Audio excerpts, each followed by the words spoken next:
Давай я опишу тебя двумя фразами.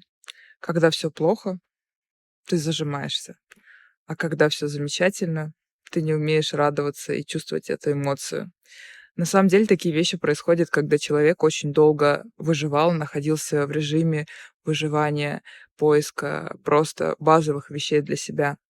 И как раз таки, когда наступает время, что человек этот момент пережил, он не чувствует ничего. И начинается следующая паника, потому что это единственное, к чему мы привыкли. Паниковать и стрессовать от того, что у нас нету. Но на самом деле это супер нормальная реакция, не чувствовать ничего, когда хорошо. Потому что после выживания и после негативных тяжелых эмоций все, что может быть, это ноль, это ровность, хотя бы выйти на эту опору.